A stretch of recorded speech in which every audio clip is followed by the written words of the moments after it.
أعوذ بالله من الشيطان الرجيم. بسم الله الرحمن الرحيم. السلام علیکم ورحمۃ اللہ وبرکاتہ۔ سورۃ المائدہ آیت نمبر 97 سے 99۔ ان الحمد للہ والصلاة والسلام علی رسول اللہ اما بعد۔ اعوذ باللہ السمیع العلیم من الشیطان الرجیم من ہمزہ ونفخہ ونفثہ۔ جعل اللہ الکعبۃ البیت الحرام قیاما للناس والشہر الحرام والہدی والقلائد ذلک لتعلموا ان اللہ یعلم ما فی السماوات وما فی الارض وَأَنَّ اللَّهَ بِكُلِّ شَيْءٍ عَلِيمٌ۔ اعلموا أَنَّ اللَّهَ شَدِيدُ العقاب۔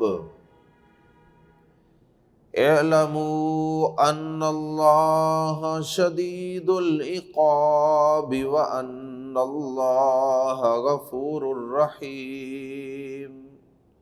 ما علی الرسول الا البلاغ واللہ یعلم ما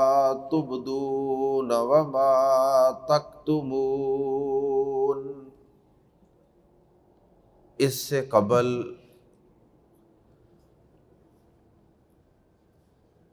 اللہ رب العزت نے گزشتہ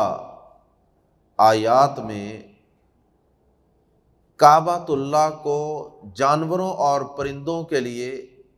امن کی جگہ قرار دیا کہ حدود حرم کے اندر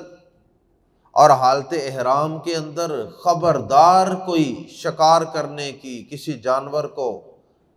قتل کرنے کی، کسی جانور کو مارنے کی، نقصان پہنچانے کی کوشش کرے۔ اور اب آیات زیر تفسیر میں اللہ رب العزت نے کعبۃ اللہ کو انسانوں کے لیے جائے امن قرار دینے کا تذکرہ کیا کہ یہ بیت اللہ صرف، یہ کعبۃ اللہ، یہ بیت اللہ، یہ صرف جانوروں اور پرندوں کے لیے ہی امن کا مقام نہیں ہے، بلکہ یہ انسانوں کے لیے بھی جائے امن ہے۔ اور پھر اللہ پاک نے اس کی مصلحتیں اور اس کی حکمتیں اور اس کے فوائد کا تذکرہ کیا۔ اللہ اکبر۔ اللہ رب العزت نے فرمایا کہ یہ کعبۃ اللہ جسے ہم نے حرمت والا، احترام والا، رسپیکٹ والا گھر قرار دیا ہے، اسے ہم نے تمہارے لیے قیام کا، زندگی گزارنے کا ذریعہ قرار دیا ہے۔ جس بیت اللہ کو ہم نے تمہارے لیے امن کی جگہ قرار دیا ہے، احترام والا، حرمت والا قرار دیا ہے، اس بیت اللہ کو حرمت والا قرار دینے کا ایک بنیادی مقصد یہ ہے کہ ہم اس اللہ کے گھر کو، حرم کو، حدود حرم کو، مکہ کو تمہارے لیے زندگی کا اور قیام امن کا ذریعہ بنا دے۔ اللہ پاک نے اس کعبۃ اللہ کو کس طرح امن کا ذریعہ بنایا، کس طرح اللہ پاک نے اپنے گھر کو لوگوں کے لیے قیام کا اور زندگی گزارنے کا ذریعہ بنایا، آئیے قرآن مجید کے الفاظ ہی میں پڑھتے ہیں۔ جعل اللہ، بنایا ہے، اللہ نے، جعل اللہ، جعل فعل ہے اور اللہ فاعل، جعل اللہ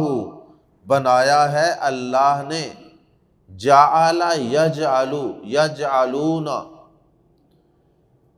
جعل اللہ بنایا ہے اللہ نے الکعبۃ کعبہ کو، کعبہ زمین سے ابری ہوئی چیز کو کہتے ہیں، یہ لغوی اعتبار سے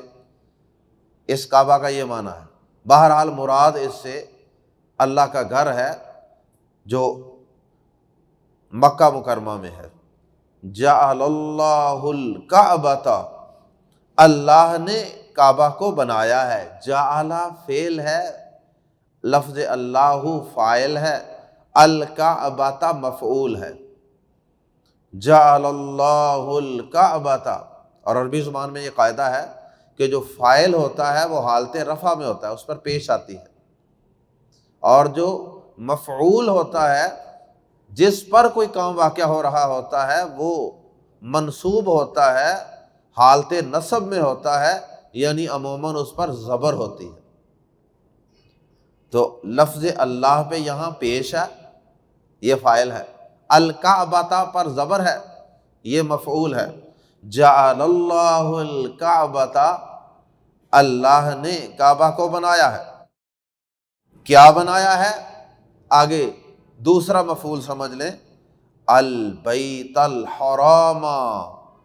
حرمت والا گھر، البیت الحرام، حرمت والا گھر، عزت والا، احترام والا گھر بنا دیا ہے اللہ پاک نے۔ اور اس کا مقصد کیا تھا، مصلحت کیا تھی؟ فرمایا قیاماً، قیام کا باعث، للناسی، لوگوں کے لیے، لام زیر لی کے لیے، الناس لوگ، للناس لوگوں کے لیے، قیاماً، قیام کا ذریعہ یعنی قائم رہنے کا ذریعہ، یعنی زندگی کا ذریعہ، قیاماً للناسی، لوگوں کے قیام کا باعث، قام یقوم قیاماً، کھڑے رہنا، قائم رہنا۔ اللہ اکبر، اللہ پاک نے اس گھر کو لوگوں کے قیام کا ذریعہ کس طرح بنایا ہے؟ نمبر ایک، اللہ پاک نے اس گھر کو جب امن والا قرار دے دیا تو اس امن والا گھر قرار دینے کی وجہ سے، اس کی حرمت اور اس کا تقدس لوگوں کے ذہنوں میں بٹھا دینے کی وجہ سے، اب اس گھر کے ارد گرد کوئی شخص فتنہ فساد نہیں کر سکتا، کوئی ڈکیتی، کوئی چوری، ایسا کچھ بھی نہیں کر سکتا، بلکہ اس گھر کی حرمت کا، احترام کا لحاظ تو کافر بھی رکھتے تھے۔ اگر کسی کے سگے باپ کا قاتل، اگر کسی شخص کے باپ کا قاتل بھی اگر بیت اللہ کے اندر پناہ لے لیتا تو وہ شخص اس کو قتل نہیں کرتا۔ اب اس طرح کیا فائدہ ہوا؟ پہلا فائدہ تو یہ ہوا کہ دور دراز سے لوگ اس گھر میں اور اس گھر کے قرب و جوار میں سامان تجارت لے کر آتے اور یہاں سے لوگ دور دراز لے کر جاتے، یعنی امپورٹ ایکسپورٹ کا کام صرف اس وجہ سے ممکن ہوا کہ اللہ پاک نے اس گھر کو امن والا قرار دے دیا، ورنہ عرب کے دیگر علاقوں کے اندر لوگ اچک لیے جاتے تھے، اٹھا لیے جاتے تھے، ڈکیتیاں، رہزنیاں، قتل و غارت عام تھی، کسی کی جان، مال، عزت کچھ بھی محفوظ نہیں تھی۔ اور اللہ پاک نے اس کو امن و سکون کا مرکز بنا دیا، لوگوں کے روزگار کے لحاظ سے اس گھر کو محفوظ جگہ بنا دیا۔ اس بات کو مزید سمجھنے کے لیے سورۃ القصص کی ایک آیت ہے، اس کا ترجمہ میں آپ کے سامنے عرض کرتا ہوں۔ سورۃ القصص کی آیت نمبر 57 ہے، بس ترجمہ سماعت فرما لے۔ اور انہوں نے کہا وَقَالُوا إِن نَتَّبِعُ الْهُدَى مَعَكَ، اور انہوں نے کہا کہ اگر ہم تیرے ہمراہ اس ہدایت کی پیروی کریں، کافروں نے نبی صلی اللہ علیہ وسلم سے کہا کہ اگر ہم آپ کے ساتھ اس ہدایت کی پیروی کریں تو ہم اپنی زمین سے اچک لیے جائیں گے، یعنی بندے ہی غائب کر دیتے تھے۔ اور پھر اللہ پاک نے آگے ان کا جواب دیا، فرمایا کہ اولم نمکن لہم حرما آمنا یجبا الیہ ثمرات کل شیء رزقا من لدنا، اور کیا ہم نے انہیں ایک با امن حرم میں جگہ نہیں دی، اور کیا ہم نے انہیں ایک امن والے حرم میں جگہ نہیں دی جس کی طرف ہر چیز کے پھل کھینچ کر لائے جاتے ہیں۔ ابراہیم علیہ السلام کے دعا کے برکت سے دنیا جہان سے پھل جو ہیں وہ اللہ تعالیٰ کہتے ہیں کہ ہم کھینچ کر ادھر لے آتے ہیں۔ تو اگر یہاں کے حالات سازگار ہیں تو یہاں دنیا کے ہر علاقے سے لوگ مال تجارت خرید و فروخت کے لیے لے کر آتے ہیں۔ ہماری طرف سے وہ پھل کس لیے آتے ہیں؟ ہماری طرف سے روزی کے لیے، رزق کے لیے، اور لیکن ان کے اکثر نہیں جانتے۔ اللہ پاک نے سورۃ القصص کی اس آیت کریمہ کے اندر حرم کو امن والی جگہ قرار دیا کہ اب اچک لے جانے کا یہاں حرم کے اندر کوئی خدشہ نہیں ہے تمہیں، اور ہم نے اس کو تمہارے روزگار کے لیے بھی ایک محفوظ بزنس ہب بنا دیا کہ لوگ یہاں آتے ہیں اور یہاں سے مال لے کر جاتے ہیں، لے کر بھی آتے ہیں اور لے کر بھی جاتے ہیں۔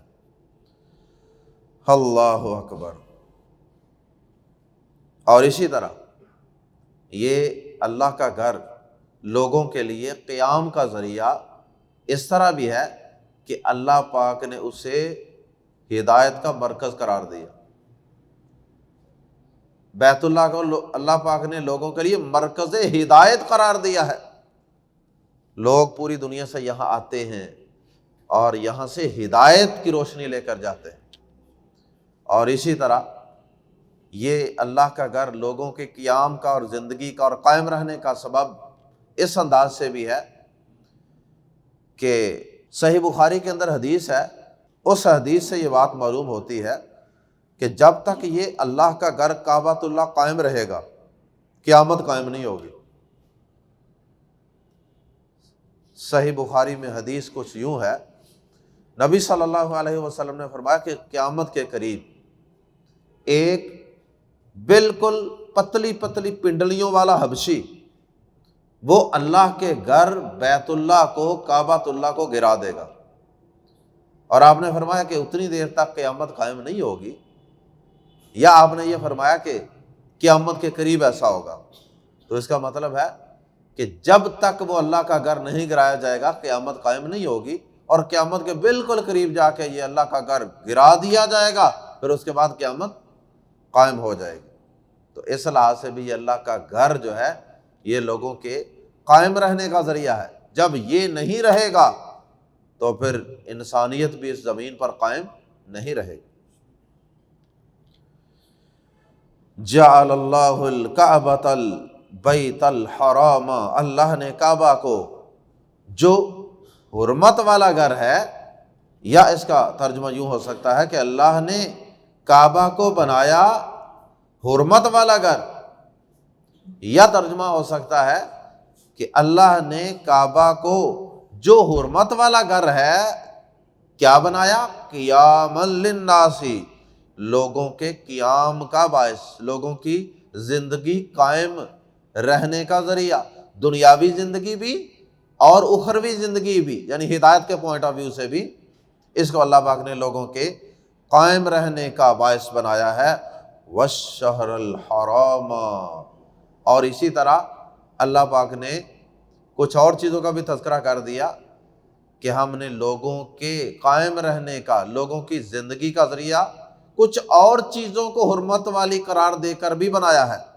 مثلاً وہ کون کون سی چیزیں ہیں؟ والشہر الحرام، اور حرمت والے مہینے کو،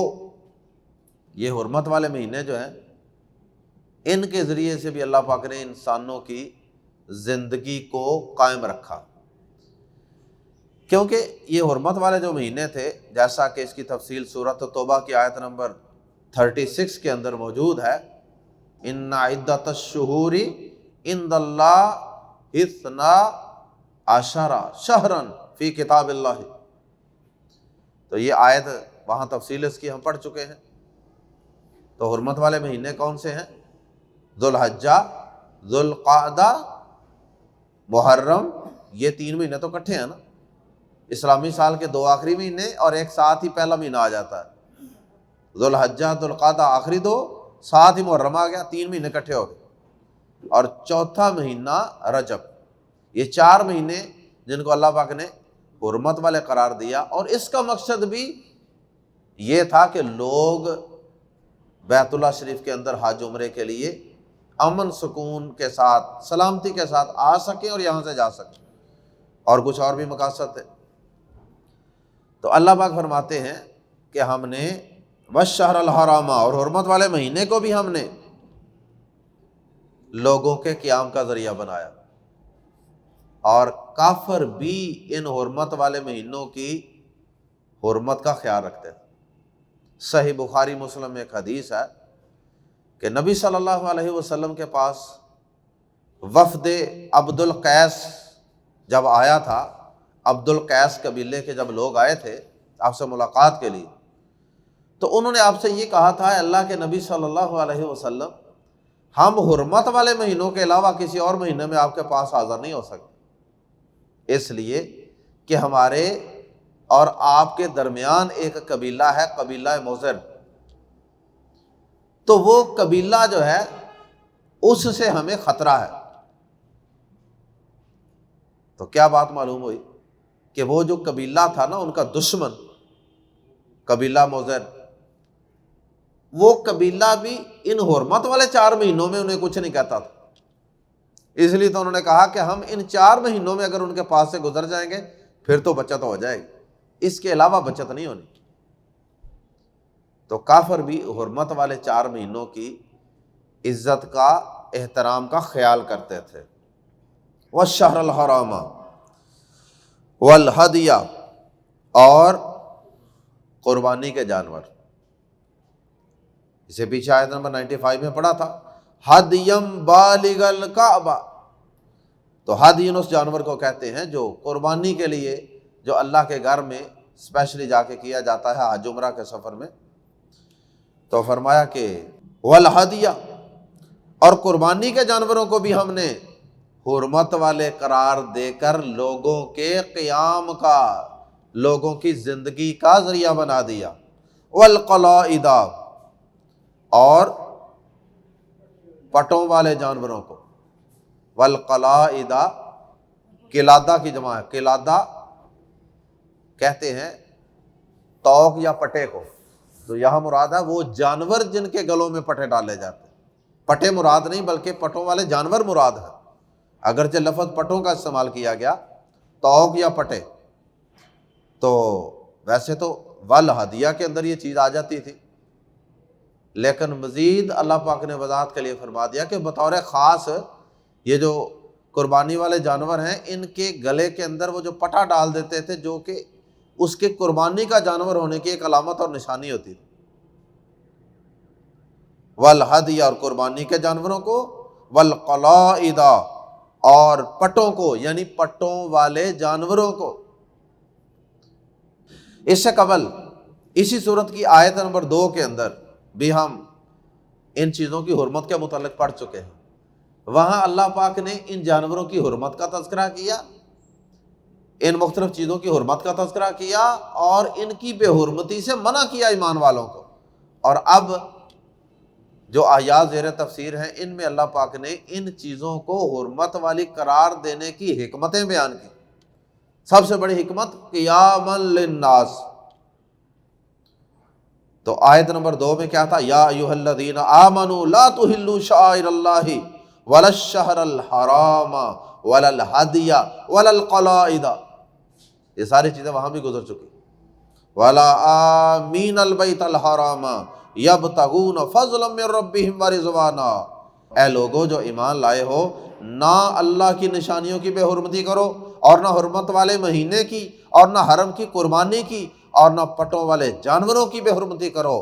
اور نہ حرمت والے گھر کا قصد کرنے والوں کی بے حرمتی کرو، انہیں بھی نقصان نہیں پہنچانا۔ جو اپنے رب کا فضل اور خوشنودی تلاش کرتے ہیں۔ اپنے رب کا فضل سے مراد خرید و فروخت کر کے وہ اپنا روزگار کمانا چاہتے ہیں، اور حج عمرہ کر کے طواف کر کے وہ اپنے رب کی رضامندی اور خوشنودی چاہتے ہیں، ان کو بھی تم نے کسی قسم کا کوئی نقصان نہیں پہنچانا، ان کی بے حرمتی نہیں کرنی۔ اللہ اکبر۔ ذالک، یہ کس لیے ہے؟ فرمایا ذالک، یہ جو اللہ پاک نے ان ساری چیزوں کو حرمت والے قرار دے دیا، لوگوں کے دلوں میں ان کی تقدیس اور ان کی حرمت ڈال دی اللہ پاک نے۔ فرمایا ذالک، یہ لفظ لی تاکہ، ذالک یہ اس لیے ہے لفظ لی تاکہ تعلمو، تم جان لو، یہ اس لیے ہے کہ تم جان جاؤ۔ جب تم ان ساری اللہ تعالیٰ کے اس پورے مربوط نظام کو دیکھو گے نا کہ اللہ پاک نے کس طرح لوگوں کی زندگی کو وہاں پرسکون بنا دیا ہے، محفوظ بنا دیا ہے، ہدایت کا اس کو ذریعہ بنا دیا ہے، تو یہ ساری چیزیں حرمت والی قرار دے کے اللہ پاک نے کس طرح ایک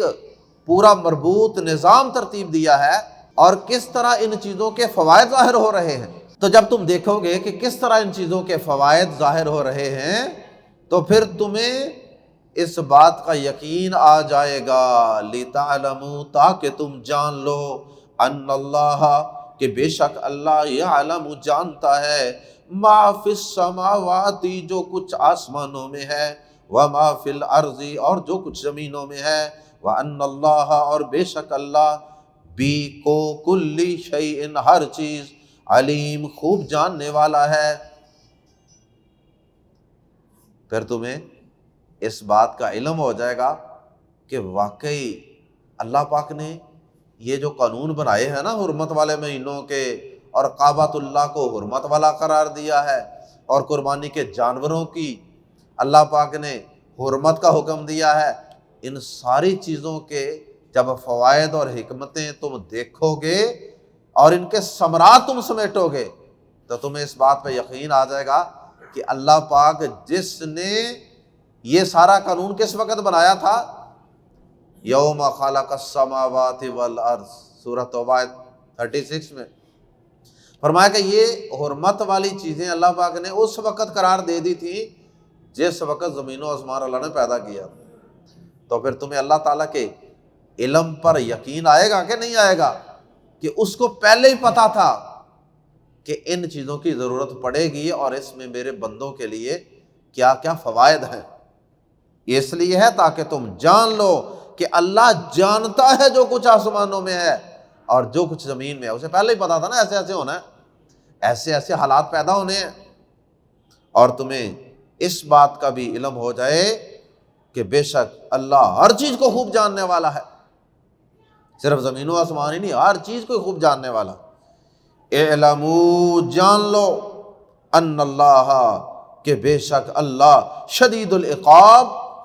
بہت سخت عذاب والا ہے، وَأَنَّ اللَّهَ، اور بے شک اللہ، غفور، بے حد بخشنے والا، رحیم، نہایت رحم والا ہے۔ اور تم اس بات کو بھی جان لو کہ اللہ پاک کی دونوں ہی صفات ہیں، وہ بڑے سخت عذاب والا بھی ہے، جو اللہ کی طرف سے حرمت والی قرار دی جانے والی چیزوں کی حرمت کا خیال نہیں رکھے گا تو تمہیں پتہ چل جانا چاہیے کہ اللہ پاک اس کے لیے شدید العذاب ہے، اور جو اللہ کے گھر کی حرمت کا خیال رکھے گا اور یہاں آنے والوں کی عزت احترام کرے گا اور اس گھر کا طواف کرے گا، اس گھر کی طرف منہ کر کے عبادت کرے گا، تو اس کے لیے اللہ پاک بہت ہی معاف کرنے والا، نہایت رحم والا بھی ہے۔ صحیح مسلم میں حدیث ہے نا، نبی صلی اللہ علیہ وسلم نے فرمایا کہ مومن جو ہے وہ خوف اور امید ان دونوں چیزوں کے درمیان ہوتا ہے، نہ تو وہ بالکل ہی ڈرتا ہی رہتا ہے ہر وقت اور اللہ کی رحمت سے نا امیدی ہو جائے، بندہ ڈرتا ہی رہے عذابوں سے، اور نہ یہ ہے کہ وہ زیادہ ہی اللہ کی رحمت سے پر امید ہو جائے اور نماز پڑھنی چھوڑ دے، عمل کرنی چھوڑ دے، اللہ کی رحمت بڑی وسیع ہے جی۔ یہ دونوں انتہائیں ہیں، مومن ان دونوں کے بین بین ہوتا ہے۔ آپ نے فرمایا اللہ اکبر، اگر مومن کو پتہ چل جائے اللہ کے عذابوں کی شدت کا تو کوئی مومن بھی جنت میں جانے کا خیال دل میں نہ لائے۔ مومن یہ سمجھے کہ بچنا کوئی نہیں پائی۔ اور اگر کافر کو اللہ پاک کی رحمت کا یقین ہو جیسا ایمانوں میں، تو کوئی کافر بھی یہ نہ سوچے، کوئی کافر بھی یہ نہ سوچے کہ میں جہنم میں جاؤں گا، بلکہ ہر کافر جو ہے وہ اللہ سے جنت میں جانے کا امیدوار ہو جائے، اگر اس کو اللہ کی رحمتوں کا صحیح اندازہ ہو جائے۔ اللہ اکبر۔ اعلموا، جان لو، ان اللہ شدید العقاب وان اللہ غفور الرحیم۔ آخر میں فرمایا کہ یہ ساری چیزوں کو حرمت والا قرار دیا، اور حرمت والی قرار دینے کے بعد اور باقی احکامات بیان کرنے کے بعد فرمایا ما نہیں ہے علی الرسول، رسول پر، الا البلاغ، سوائے پہنچا دینے کے، ما علی الرسول الا البلاغ، رسول پر پہنچا دینے کے سوا کچھ نہیں۔ ما کے بعد جب جملے میں الا آ جائے تو ما کا معنی نہیں، ہمارے رسول صلی اللہ علیہ وسلم پر صرف پہنچا دینے کی ذمہ داری ہے، کسی کو ہدایت دینا، کسی کو اللہ کے احکامات زبردستی منوا لینا، یہ ہمارے رسول کے اختیار میں نہیں ہے، نہ اس کی ذمہ داری ہے، بس ان کی ذمہ داری پہنچا دینا ہے۔ اب تمہاری مرضی ہے، کوئی مانتا ہے تو مانے، کوئی نہیں مانتا تو نہ مانے، جو مانے گا اپنا فائدہ کرے گا، جو نہیں مانے گا اپنا ہی نقصان کرے گا۔ ما علی الرسول الا البلاغ، رسول پر پہنچا دینے کے سوا کچھ نہیں۔ واللہ یعلم، اور اللہ جانتا ہے، ما تبدون، جو تم ظاہر کرتے ہو، وما تکتمون، اور جو تم چھپاتے ہو۔ اللہ ظاہر و باطن کو جاننے والا ہے۔ کوئی لوگوں کے سامنے کیا کر رہا ہے اور وہ علیحدگی اور تنہائی میں کیا کر رہا ہے، سب کچھ اللہ کے علم میں ہے۔ اللہ ہم سب کو اپنا ظاہر اور باطن ایک جیسا کرنے کی اور ظاہر و باطن کی اصلاح کرنے کی ہمیں توفیق عطا فرمائے۔ سبحانک اللہم و بحمدک، اشہد ان لا الہ الا انت، استغفرک و اتوب الیک۔